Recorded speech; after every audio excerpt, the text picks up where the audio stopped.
전편에 이어서 재개발과 재건축의 차이점을 계속해서 볼 텐데요.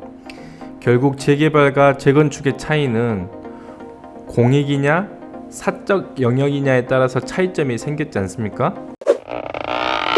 마찬가지로 재건축은 사적 영역에 속하기 때문에 재건축을 하기 위해서는 필수적으로 통과해야 하는 관문이 있습니다. 그것이 바로 안전진단입니다.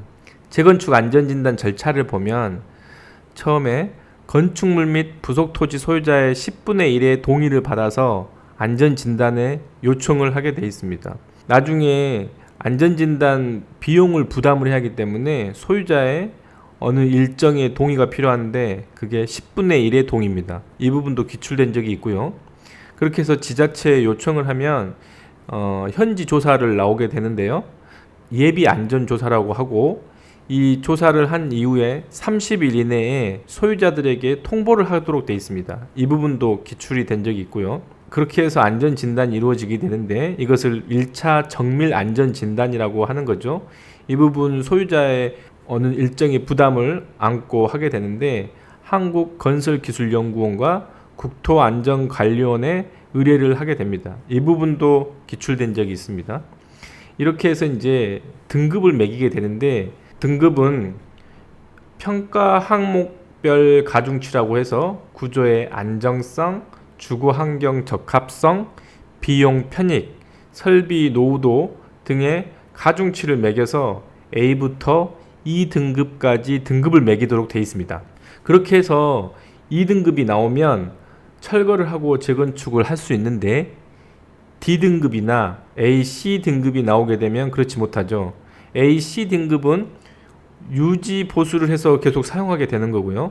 D등급이 나오면 2차적으로 정밀 안전 진단을 해서 적정성을 검토를 하게 됩니다. 공공기관이 하게 되는데 보통 시설안전공단에게 의뢰를 하게 되는데요. 시험 문제, 기출문제는 어떻게 나왔냐면 28회 공법 59번에 보면 재건축 사업의 안전진단으로 틀린 것은 시장 군수는 단계별 정비사업 추진 계획에 따른 주택 재건축 사업의 정비 예정 구역별 정비 계획의 수립 시기가 도래한 때에는 안전진단을 실시해야 한다. 먼저 계획이 세워져 있고 예정구역, 정비 예정구역이 정해져 있다면 그 계획의 수립 시기가 도래하게 되면 일단 안전진단부터 해야 하는 거죠.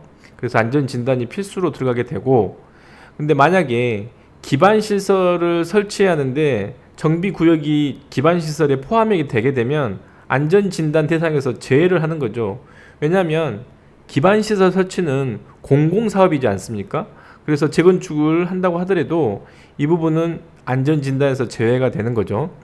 그리고 아까 나왔던 구조 안정성, 건축 마감, 설비 노후도, 주거환경 적합도 등을 가중치별로 심사를 하여서 안전진단 실시를 하는 거고요. 시도지사는 필요한 경우 한국시설안전공단의 안전진단 결과의 적정성 여부에 대한 검토를 의뢰할 수 있다.